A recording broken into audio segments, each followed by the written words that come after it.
Okay, dear friends, welcome back. And I am so pleased already to have connected with Jill, our guest for today.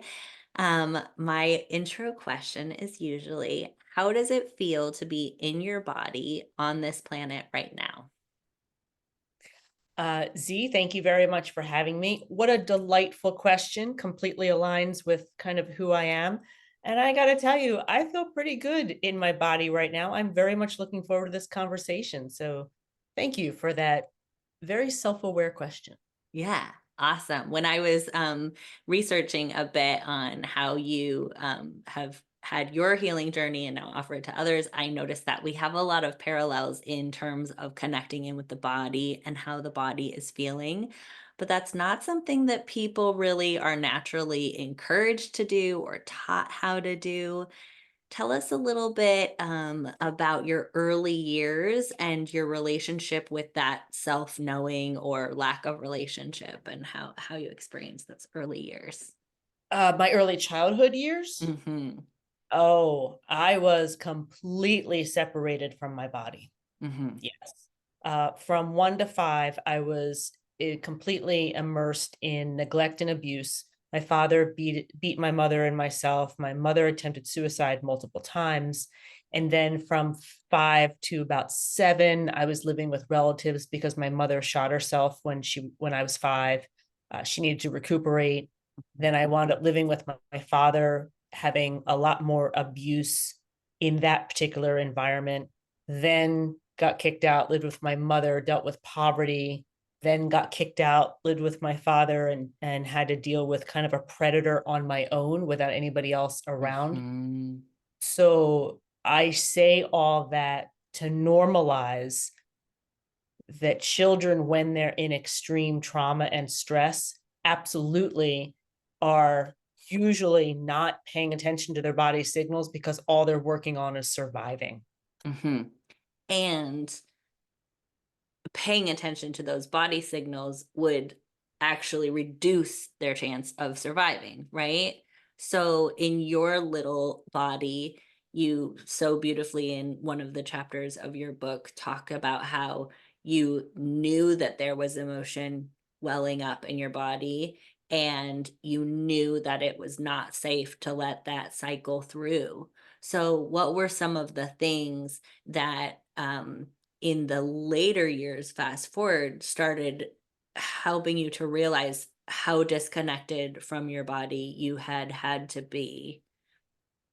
Oh my gosh. That's a phenomenal question. I went through my life until my late 40s, not understanding in any way, shape, or form that my anxiety behaviors, my fight and flight behaviors were anything more than just a very driven type A person. I Mhm. classified all of that, all of those nerves. I classified every sort of physical symptom of stress. Shoulders up, Mhm. tight back, upset stomach, hard to sleep. I classified that all, and kind of like the heart rate Yeah. anxiety. Yeah. That fell under the umbrella of that's just who I am. I'm a type A, get things Ah, going. It wasn't until my late 40s, the death of my partner, a major panic attack that would not go away, that mhm. my therapist brought me to my body. And I argued. Yeah. Yeah, for good reason. I was like, what? Have you met me?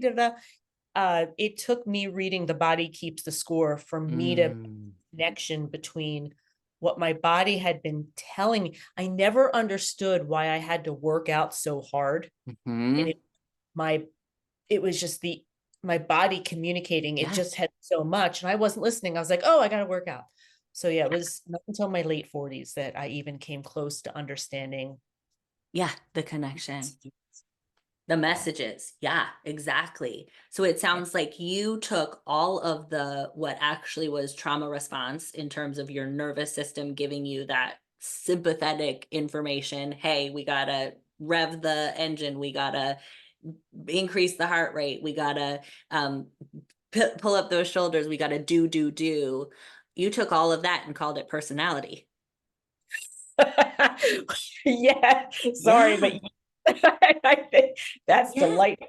Yes. And I think actually in our society, that's what a lot of people do. Yes.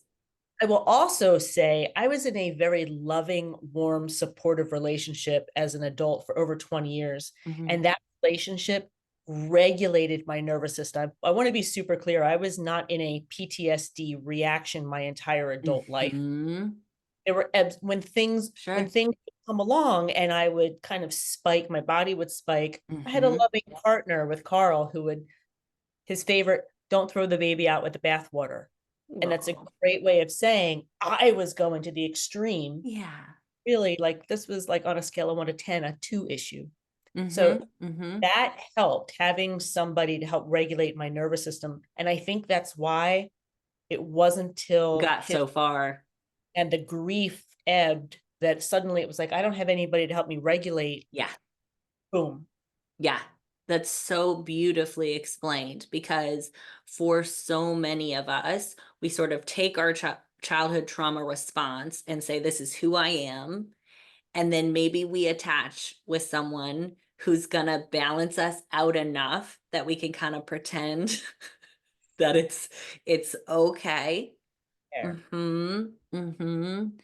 And it sounds like the almost like there was a bit of a life preserver with Carl, which thank you, Carl, for being such a beautiful playing Support. such a generous role in your life. Yes. Um, and then thank you too for him, sort of allowing you the opportunity with his passing to reach into this on a different level that probably pre-Carl, who knows if you would have had the capacity. Oh my gosh. Yes. It is the great irony that the door closing of that relationship opened up the door of childhood healing. Yes. Mhm. That does not trust me that that irony does not is not missed. Yeah. Yeah. Yeah. I feel like I felt like a real like from Carl just now. Like, Oh, he's always around. Trust yes, me. darling. Yes. Chatting. He's always Yes. I was aware that that was not a coincidence and I love you. yes. Very Oh, much so. Very much. oh, Yeah. what a sweet spirit. Yes. So you came out of no. That's all right. See, We're good. Okay. We're yeah, good. We're good. yeah. We're good. It's so meaningful.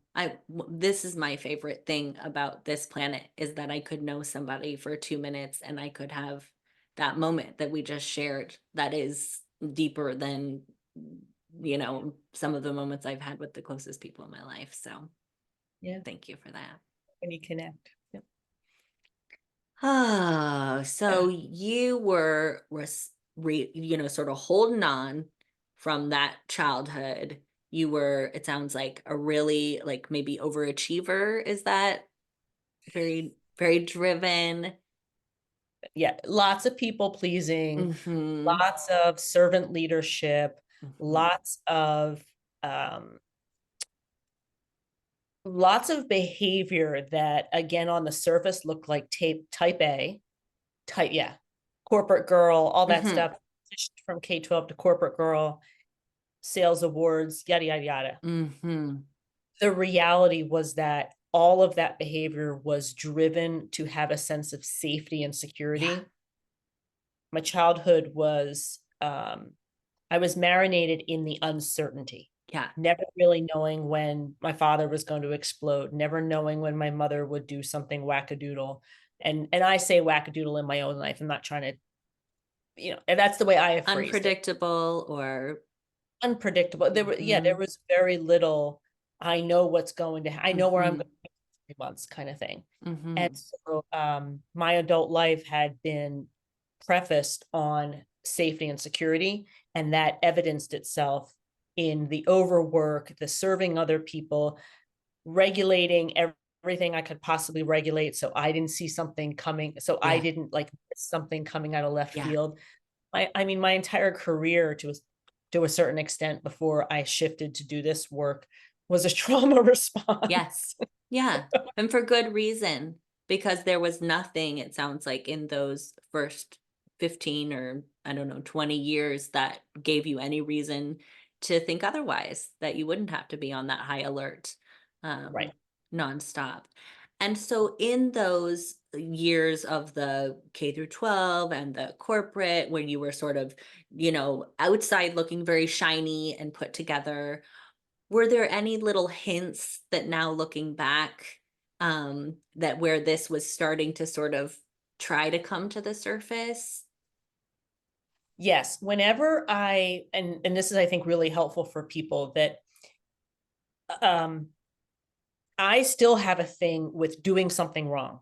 My Yeah. father was great to like ask 20 questions about something, and no matter what, you felt like you did something wrong. And Mm-hmm. so uh whenever I felt like I did something wrong, Yeah. I don't know, I miscalculated a student's grade by accident. Mm-hmm. I would worked in computers, it really didn't matter what it Yeah. was. The overreaction in my body, Mm-hmm. the feeling in my chest of this Mm-hmm. heaviness in my chest, my heart rate, my palms, the overthinking, I've got to get this Yeah. fixed. You're never going to make a great decision when you are in that anxiety rushing kind of mode. Yep. But I had to learn that after Mm-hmm. my therapy. Like that's actually a hint to me. If I Yeah. find myself, I've got to do this right now, like, Like whoa, urgency. urgency. You very rarely make great decisions in a state of urgency. And your intuition just, well, I shouldn't say I should say my intuition just kind Mm-hmm. of gets pushed out. Yeah. And so I can look back at my Mm-hmm. life and say that urgency, I can see that urgency. But again, I was so not in tune. I just thought that's because I am a great worker and want to get things done Yeah. correctly. Yeah. Yeah. Yeah. Yeah. We Yeah. can we can make it make sense with all sorts of creative stories because you were having to make your previous chaotic life make sense. So I'm sure And you you were don't great at know, that. and you don't know any different. Yeah. So I would say to your audience, if you're identifying, if you can suddenly look and say, wow, some of my emotional response is a 10 when maybe it doesn't need to be a 10. If I had Mm-hmm. asked that question of myself, I probably would have started exploring a lot, Mm-hmm. many more years before that actually. Mm-hmm. Mm-hmm. For sure. And I know we said at the beginning that we were not going to talk any neuroscience, but I will just throw in for you a tidbit because Go you probably don't know this about me, but I actually do nervous system education. So that's like my deal. Um, super, super. yeah. And it's not just your intuition that doesn't come online when you're in a defense response or in that anxiety.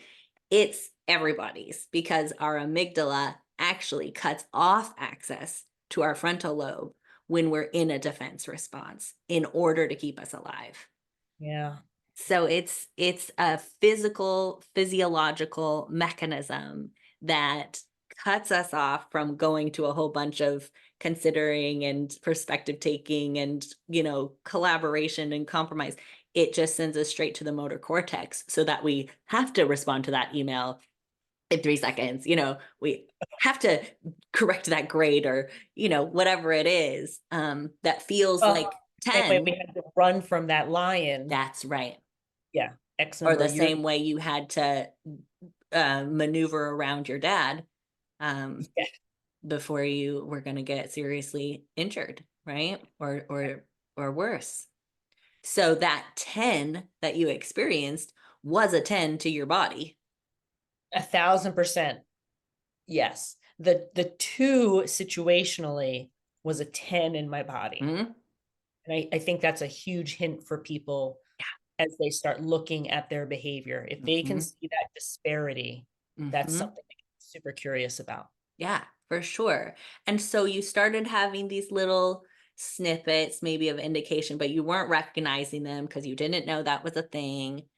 You were moving through life with Carl, who sounds like was just a huge angel. Yep. And then what? Well, so he passed in 2016 unexpectedly. Hmm. I had just changed jobs. I had gotten recruited to Microsoft. So I was a year into Microsoft, which was completely different from my years in K. I 20 years in K-12, Yeah. go to corporate world. Wow. I'm there for a year, and then Carl passes away unexpectedly. And I had huge amounts of widow's fog. Widow's fog, just Mm. the feeling of, it's called fog for a reason. Yeah. It's hard for you to move, it's hard for you to think. Yep. And I had that for about 18 months.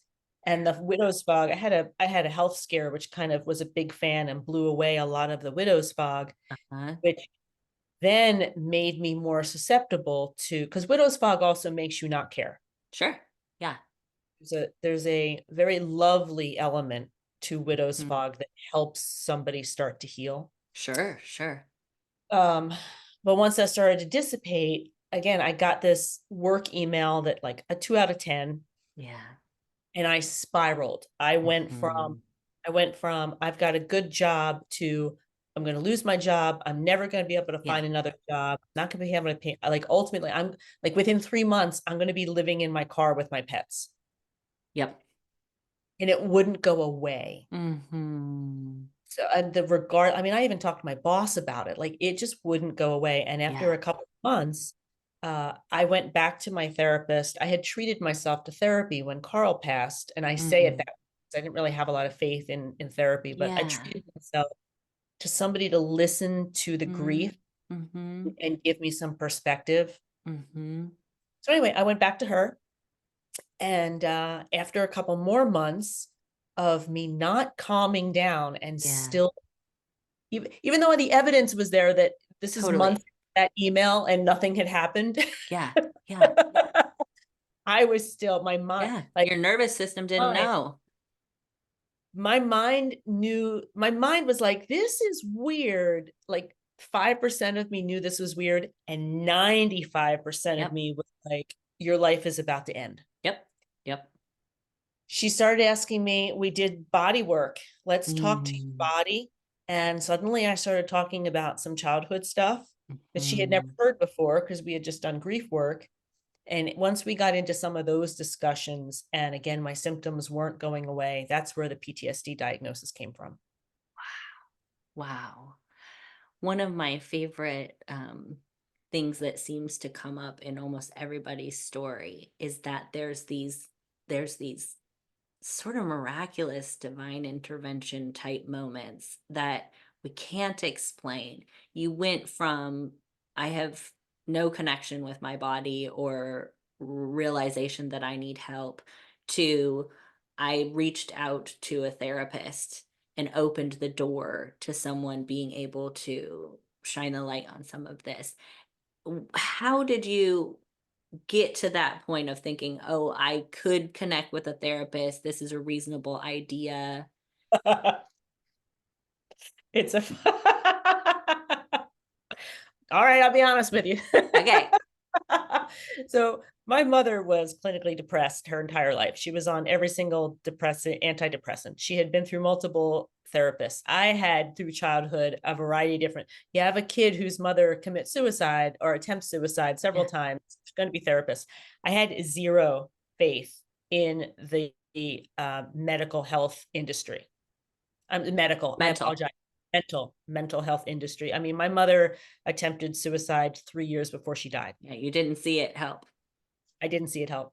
So I was out the when if you're lucky enough to have wonderful friends like I do, when Carl passed, people took it upon themselves to feed me in any variety of ways.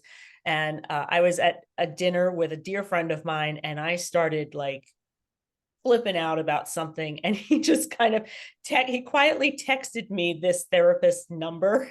Oh, And I wow. was like, Yeah. I'm not, I was Yeah. like, I and don't need that. Yeah.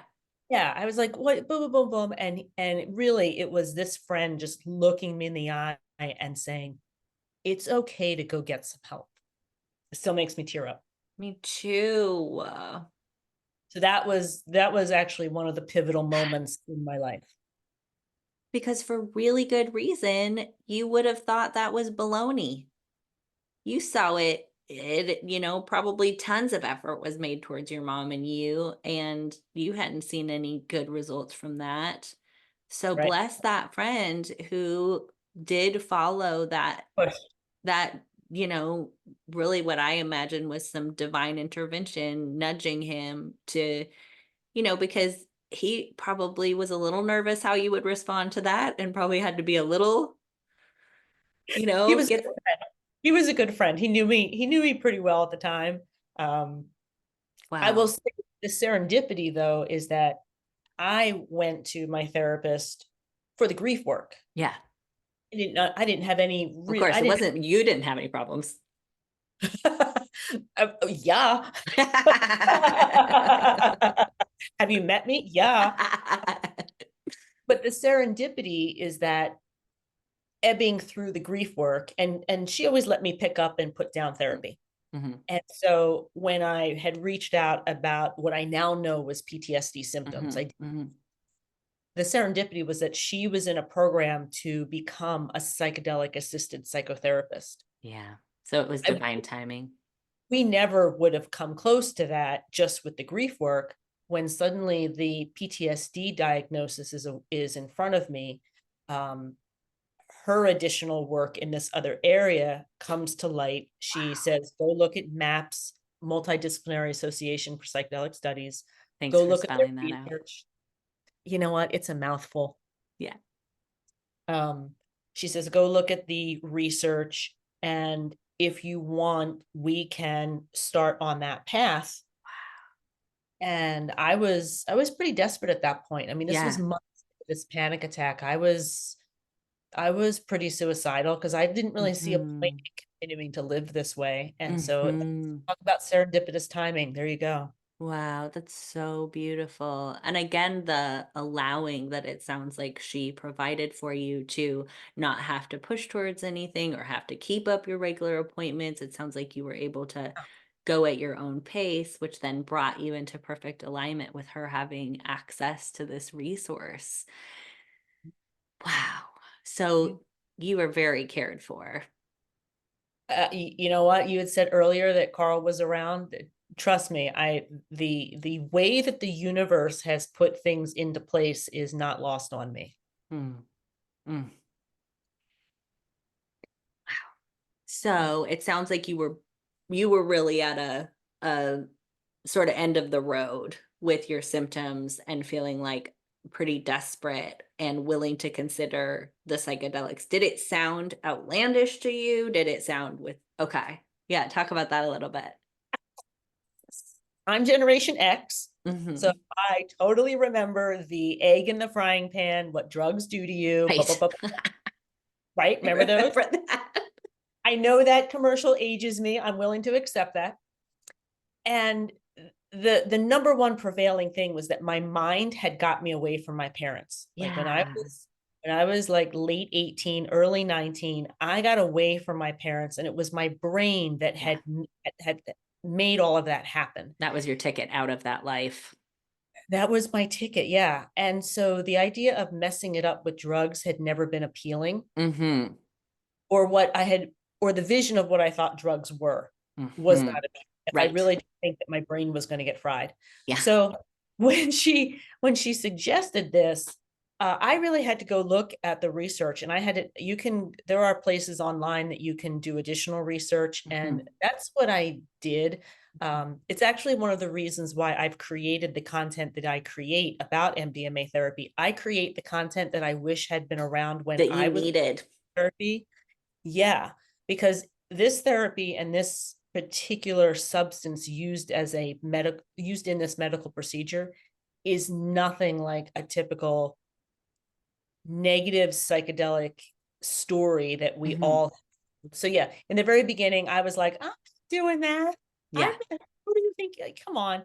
And then when I did my research, and I also, here's the other thing that's super Mhm. important too. My journey, which wound up being 3 journeys over the course of a year. But number one, I was going to be working with my therapist and my guide, because there should be more than just you and the Mm. person. There should be 2 other people according to the therapy protocols. My Okay. guide was a medical doctor. Ah. a medical doctor. So I Yeah. felt my mind was going to be cared for, my body was going to be cared for. I used the line, I had the Cadillac of therapy. Yeah. So those were the pieces in Helped place you. that allowed me to feel comfortable. Mm-hmm. Mm-hmm. Because you know that you had a faith in that point in the medical. Aspect of it that Right, right. The didn't person who really, was a doctor. I no longer going into it, while I didn't understand what MDMA was going to do to my system before the first time that I tried it, before the first time I did it therapeutically, I understood that it was being dosed to me in a Mm-hmm. medical procedure. So the same nervousness that you would have going into surgery, Mm-hmm. any sort of medical procedure where you're not necessarily going to be awake, Mm-hmm. that was my, when we actually got to the day, that was my level of trepidation. Mm-hmm. Of course. Right. Yeah. But you had that relationship built with your therapist and she was there and you sort of accessed what research you could find and made the Yep. decision. And did you have, I know you've written a beautiful workbook about setting intentions. Did you have that framework then to be able to know, like, okay, I'm going to be setting an intention and you had done that work with your therapist prior? Oh my gosh, yes. So for the audience to understand, psychedelic assisted psychotherapy is not turnkey. Mm-hmm. Uh, everybody is going to be, there's lots of like, oh my gosh, it's 10 years of therapy in 5 hours. In some ways it can be, but the conditions have to be laid, the conditions have to be created for that. So Mm-hmm. the general, I was an English major, so I keep the math really easy. Think of it like 40% of the time is getting ready for Mm-hmm. for the medical procedure. That's talking to the therapist or talking who you're going to be working with and thinking about where your issues are, what your Mm-hmm. body is telling you, where your traumas are, what you want to heal. For me, it was looking at the body, listening to my body saying, I'm terrified. Mm-hmm. My intentions in the very beginning were all about, why am I afraid of the universe? Why do I think the universe is out to get me? Why is the universe out to get Yeah. me? That Yeah. stuff, that's 40%. And for me, that was months. Yeah. That was probably like 3, 4 months of Mm-hmm. work. Mm-hmm. Then the journey day is 20%. That's the actual day, Mm-hmm. 5 to 8 hours. And then the other 40%, because remember, got to keep it simple. I'm an English major. The other 40% is the healing time after the medical procedure, which in psychedelic world, we call that integration. Okay. So that 40, 20, 40, I think is super important for people to understand. You need to bookend Yeah. this medical procedure the way that you would bookend any major Mm-hmm. surgery or, a Yeah. bone break, that kind of stuff. Yeah. Yeah. That's a great analogy. I like that a lot. Like sort of preparing for surgery, you like get in the best shape you can, you get all your nutrition, all your sleep, then you have your surgery, then you do all your rehab. Right, Yeah. right. It's very much, and it suddenly makes people realize, oh, Mm-hmm. there is work involved here. Mm-hmm. Right, right. Because some people may interpret it as, oh, great, just give me some of these good drugs and all my problems will be solved and I don't have to think about it and I don't have to do the work. But it sounds like you were very fortunate in that you had developed this relationship with this therapist and she sounds like she was, and maybe that's another blessing of that she was new to it because she was being very diligent because she was probably trying to make sure she did it really right, these first couple of times. That's a Well, good. she has a bit of a touch of the brilliance too. I mean, she's a smart lady, Yeah, so I think she's probably only gotten better to I'm be. sure. I'm sure. Yeah, Yeah, yeah, yeah. yeah. So you went through your first experience Yep. and can you talk a little bit about, we heard a little bit about the preparation, the months. Can you talk a little bit about that first experience and maybe some of the integration? Yeah. So I think the question that, and this is the question I get the most is, well, what was it really like going through Mhm. the journey? Because most people, unless you're like a kid who went to raves and had ecstasy, and sometimes ecstasy is MDMA cut with something else, so Uh, you're not even 100% sure that.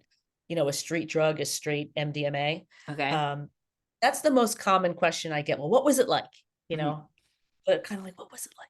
Uh-huh. So for a trauma patient, and I do this a lot, I put my hands on my shoulders Mhm. because I want you to imagine like my body just being very tight. Mhm. MDMA calmed for a trauma patient, it calms the body. Mhm. And in calming the physical response, Mhm. for the first time, I was able to hear my own inner voice. Mm. And I was able to talk about the intense fear I had of my father. I said to my doctor and my guide, my therapist and guide, I always mess up Yeah. doctor therapist, that I was 1,000% sure that if my father was in the room, he would have his hands around my neck. Yeah. And I was able to kind of have these very normal conversations about Mhm. the intense fear of my father because my body wasn't flipping out. There wasn't Right. like intense healing happening. It was just Right. basically my body was, Honesty.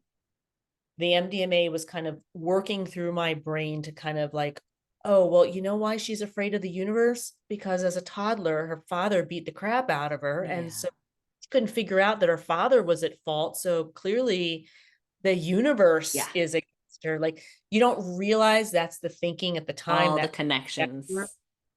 but those conversations during, and I you can tell I'm chatty, so I thoroughly talked a lot in that first journey. But I will say too, the first journey for a trauma person is usually a lot about trust. Yeah. I jumped out of that journey. I was instantly alert at like hour 5. Mm. And journeys can go anywhere from 4, 5 to 8 hours. Mhm. That first journey for me, my doctor and guide were like, you let us get to the front door, but you didn't open the door for us. And I Yeah. was Makes sense. so yeah, so that kind of describes, but I was coherent. Uh, Mhm. I maybe needed a little bit of help to get up to run to the bathroom at some points. I definitely sometimes put my eye mask on and just kind of sat back and let the medicine do its thing. But I was very often chatting with the people Hmm. in the room. Fascinating.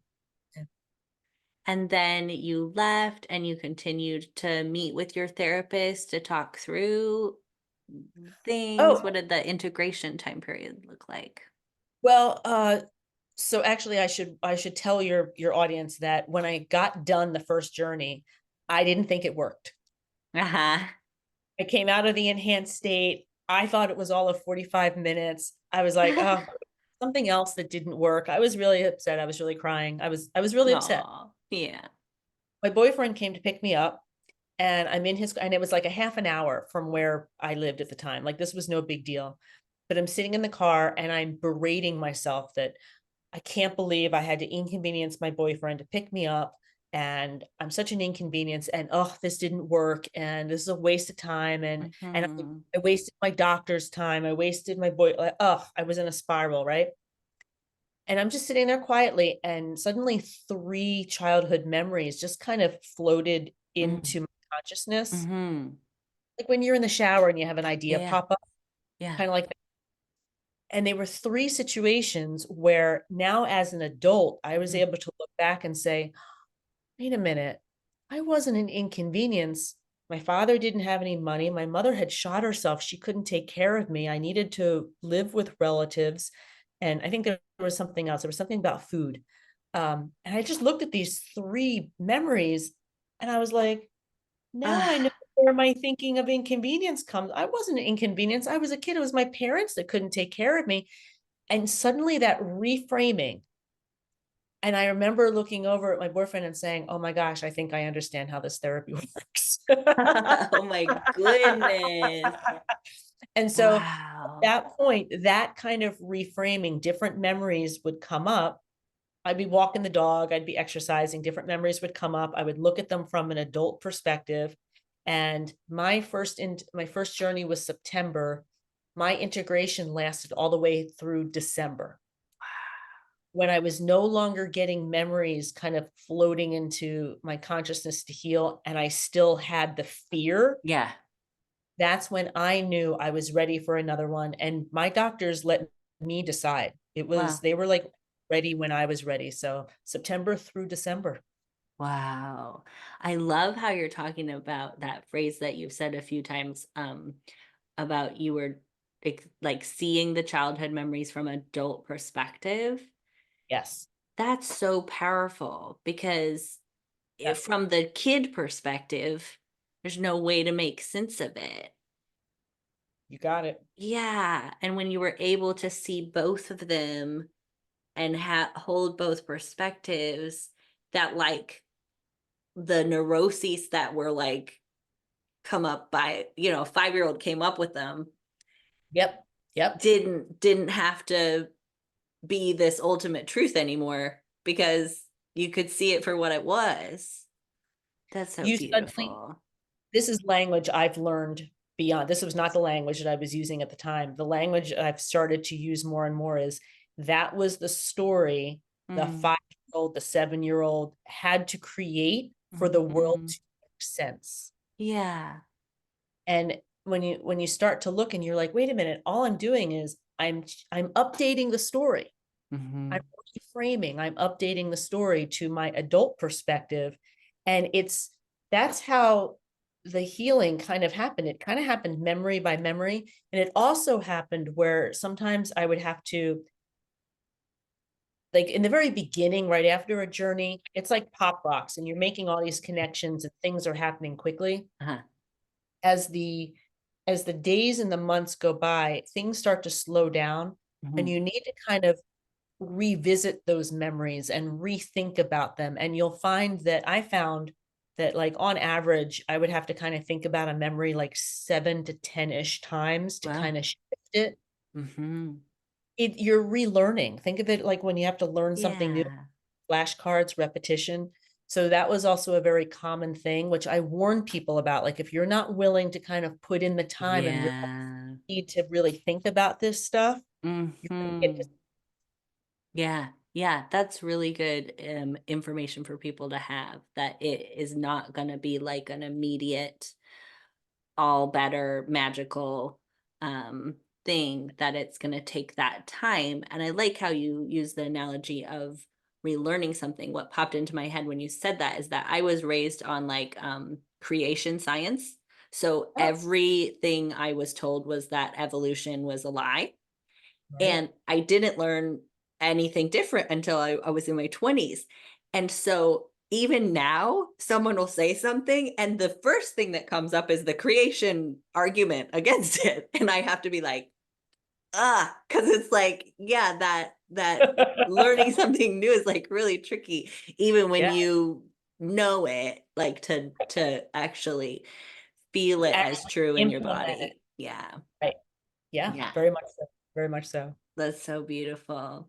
Yeah. So I feel like we could talk for hours. I would like to hear every single detail of the story, but what you've offered is you've written a book about this journey, and so many of the people who I talk to, when I ask about like what are the things that helps get them through the day to day and all the feelings and all of the stuff, a lot of folks use writing. So I Yeah. wonder, like, how did you come to the writing? Was that something that was natural for you, or where did that part come from? Well, first it started with an assignment from my therapist, which she quickly regretted because she said, well, first of all, I was an English major. I was an English teacher way back in the day. Oh yeah, And that's right. writing for me was very, very natural, especially typing, Mm, because I type faster than mm, I write. And so I mhm. found an online journal and she said, journal. And I was like, I'm not going to journal if nobody's reading it, but like with that kind of attitude. And Sure. she's like, oh, send it to me. This poor woman, this poor woman. So that's what, Pandora's box. oh my gosh, it got me in the habit of very, it, it taught me early on that the journaling actually helped me process. Yeah. So once she kind of communicated, you don't need to keep sending, I was already on the Uh-huh. all the time. Because one of the also things that one of the odd things that happens is that you kind of forget that you thought a certain way. Yeah. Think of like a butterfly that changes. I'm sure that butterfly does not really remember what it was like as a Yeah. caterpillar, right? Yeah.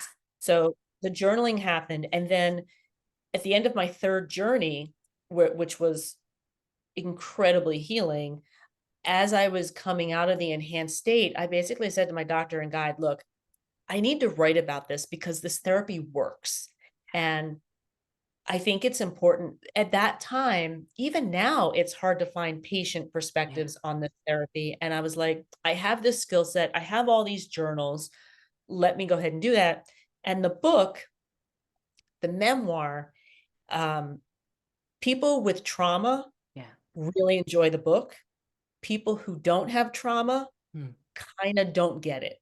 It's a really interesting, it's a really interesting take. I can tell somebody's childhood by the feedback I get Right. from them.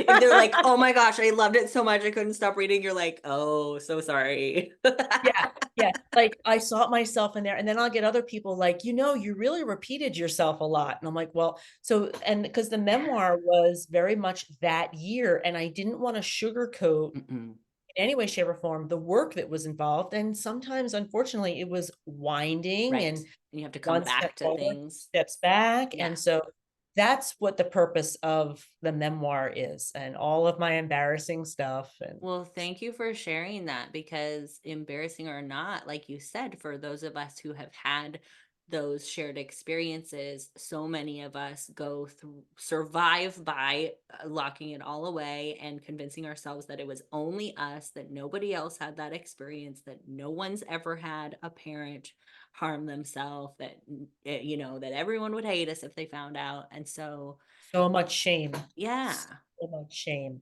Yes, I'm defective. I had this right. back defective. Yep, yep. Yeah. So thank you for being Keeps talking. willing to share it. And thank you for giving yourself the opportunity to, like you said, put it down so that you can see it. I think one of my favorite things about writing is, like you said, it's like a time capsule and you get Yeah. to see your own growth when you see what you're writing about and how you're writing about it shift and change. And when you go through this therapy, the nice part about it is like I healed the capital T traumas with this therapy. And then I Mhm. continued, it was like 2020, 2021. I've continued to do work, and it enables you to see how many more stories. Mm. It allows you to question, hey, is that thought, where did that come from? What age was that created? It allows you to do all that kind of stuff. Ah, that's my favorite stuff. So talk a little bit about this like post MDMA time period. Like you kept meeting with the same therapist? Oh, yeah, yeah, yeah. Yeah. So again, it was the capital T trauma, no longer qualifying for a PTSD diagnosis at the end of the integration phase from the third journey. So September, December, May, and then that summer. That just meant that I was no longer suicidal. I saw there was a future. I actually no longer felt the universe was out to get me, but I still would say that my body was Sure. still responding to certain things. And so I've continued my therapy work. I've had subsequent journeys Mm. with my doctors for dealing with additional traumas, but I've also done psychedelic tourism to continue to understand my brain. And people are like, Mm. why do you do that? And I'm like, when you go to the gym and you kind of get into a habit and you kind of like your body changing and you like the process, Mm. that's how I am now. I really like unfolding the onion, healing the little lowercase t traumas, and just exploring how the brain works. I'm actually, and I'm going to be getting one coaching certification. I just jumped into a psychedelic assisted coaching program to help Whoa. other people. And so it's just, in some ways, it has become a hobby to understand how the mind works Yeah. more. Thank Yeah. you for asking, because I kind of get excited about it. Yeah, I can see it. And that's the like transition from, like you said, having that diagnosis that exemplified the like, I don't necessarily want to be here. It's really too hard to be here. And that transition to, in my background is dialectical behavioral therapy. I don't know if you ever came across that, but Dialectical, like talking.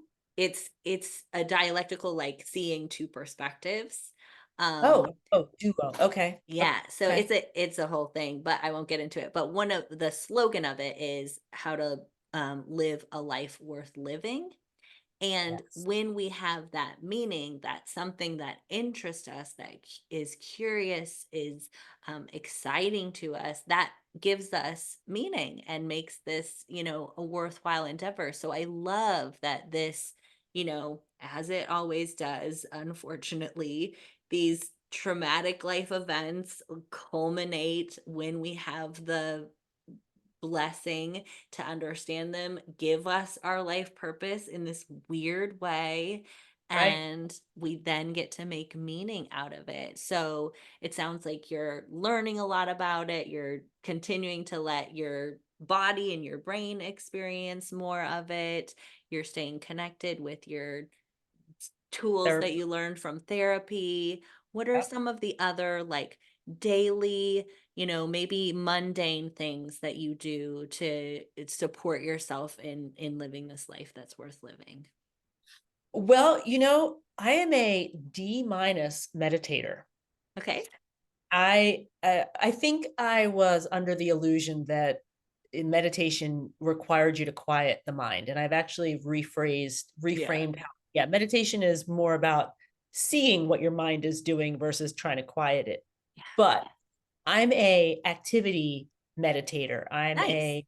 When I'm exercising, when I'm walking, and so I can't really say it's a practice as Mhm. much as my practice per se is when I'm walking, when I'm in an exercise Mhm. class, really paying attention to what comes up during those times Mhm. has been incredibly helpful for me. And I would say absolutely within the last, I had a, um, I had a rather traumatic thing happen last October, which brought me back to Carl's passing. Very surprising. Mm. And Mm. I had an additional, actually had a friend come and sit with me because I didn't think I knew what needed to be healed. I just needed to heal it, right? Yeah. And so I had an MDMA session, and I have kind of from that session especially really been focusing on what are the stories about myself and questioning. And that questioning has been a lot of my work, a lot of my meditation work, a lot of when I'm walking and I'm just kind of something comes in and I was like, is that a story that 53-year-old Jill believes? Or did that come around from 16-year-old? Like just a lot of curiosity of Curiosity. what I believe. And so that's been my focus. Thank you for asking that. I don't know. I hope that helps other That's folks because beautiful. kind Yeah, of like it helps me for sure. You know, um, I have a coach right now who's coaching me who says the point of meditation is not to become a great meditator, it's to become meditative. yeah. And Oh, it sounds to me like you are meditative when you're in your physical movement, that is a portal for you to connect in with the physical body and then to open up for this self inquiry. And that sounds like I yeah. will give you an A plus in that. Well, thank you. You know what? I will, as an overachiever, I will always take the grade. Thank you. You're so welcome.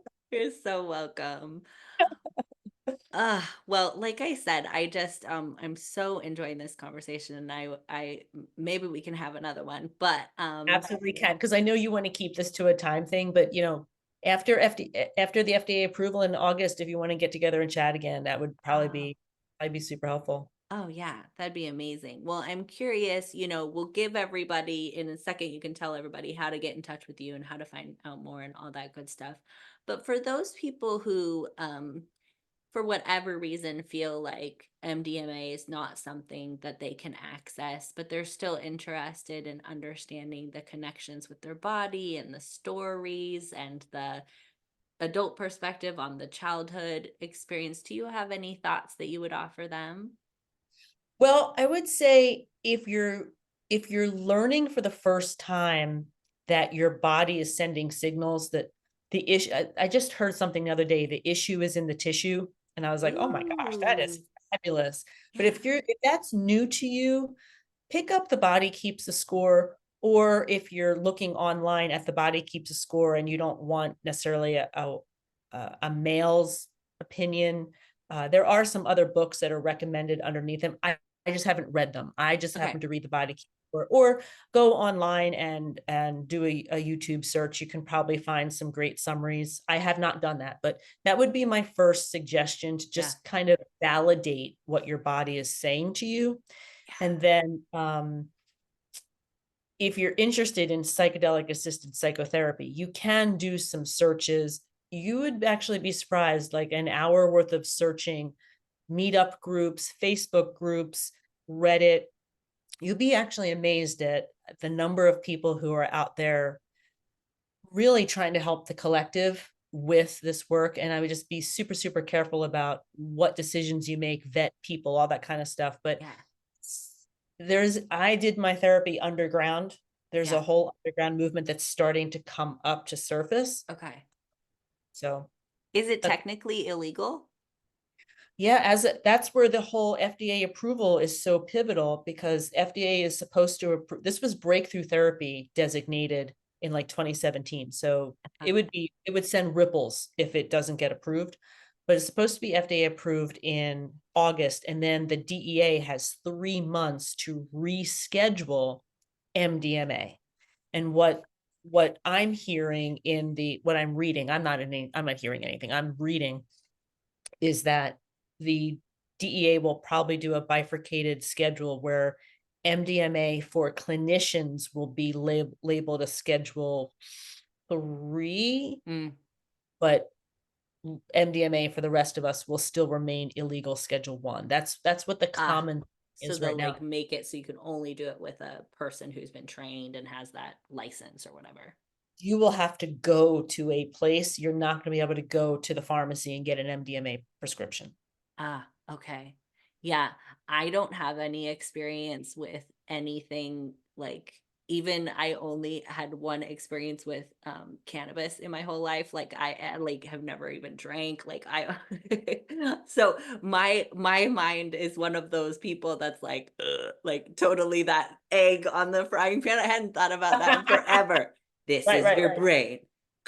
Right. This is your brain on drugs. Yeah, Yeah, yeah, it's yeah, yeah, so yeah. disturbing. A lot of butter was in that pan. Yeah, right. Oh my gosh, so dramatic. But yeah, so I feel like I'm like semi open to it, but I feel like who would I even ask? Like how would I even know? So you could Google it, it sounds like. You can start to do some research. Believe it or not, you can go to meetup.com, and like I have 2 or 3 meetup groups just I live south of Philadelphia. Huh. Um, it's shocking if you're super, super interested in pursuing some healing modality. I mean, I can't promise it can happen in six Yeah. months, but Huh. you There's can places probably to find people. you can make connections, start to find, and even my website, there's like a psychedelic assisted psychotherapist organization. And once it gets approved by the FDA and then rescheduled, I mean, I think 2025, Hmm. we will hopefully start to see this Yeah. being rolled out. It's legal in Australia. Australia has started to roll it Oh out, wow. but it might be relatively pricey. Hmm. We're going to have to crawl before we run with the actual medical side, but it'll be really interesting how it rolls out. So yes, I Yeah. think a lot of people are going to be super interested in the Yeah. underground. That's what I'm trying to say. Yeah, very cool. Very cool. Yeah. Well, what I love about your story is that it highlights that there's, the MDMA gave you, it sounds like, permission and like like you said, that like relaxation and allowing to be able to access this. And it's right in line with all of that good research, body keeps the score, parts work, all that good stuff that like IFS. taking like if we're I think many of us are able to find ways to get there even if it's not through the MDMA to Yeah, start to somatic work, say parts yeah, work. Yep, yeah, yeah, yep, yeah, absolutely. Parts work is actually super helpful with MDMA therapy too. yeah, That it was, sounds like perfect. yeah, it works beautifully. Yeah. Yeah. Well, thank you so much for sharing your story and for spending this time with me. So, where can people find you? And I'll put all the links in the description and everything. But where can Yeah. people find you? Thank you. I'm pretty much the journey sage. So thejourneysage.com is my website. People are free to get in touch with me there. If they're just really interested in what the heck is this therapy and who would it be good for and how does it work, that's what the YouTube channel is for. And Okay. that's available for everybody. And you've been so focused on the body. On my website, there is a free download, no email, nothing required. My workbook has the 8 different prompts for intentions. The body one is free. Go ahead and download it. That's the one that I use the most. Yeah, So it's that's really good, people, from my perspective. I really like it. It's extremely like in line with I do something that I call the body dialogue, and it's like very in line with that and really well laid out in a way that's easy to understand and access. So well easy to done. fill out. Thank you for Yeah. putting it in that format, because that is something that for those of us that don't have the access to therapy or access to any of these, more medical resources, to be able to just start to crack through the surface with some of those questions, using the body can be really powerful, because our brains don't necessarily know what's going on, but the body is telling Right. us. Isn't that crazy? It I mean, is. my whole understanding of talk therapy was the mind. And really, if I had focused on the body much earlier, I would have made a lot Yeah. faster progress. Right? I know. I totally know. It's amazing. It's amazing. Well, it's been This such has a been fun. joy. Yes. Yes. Thank Hang you on so one much. second. I'm going to end our little recording.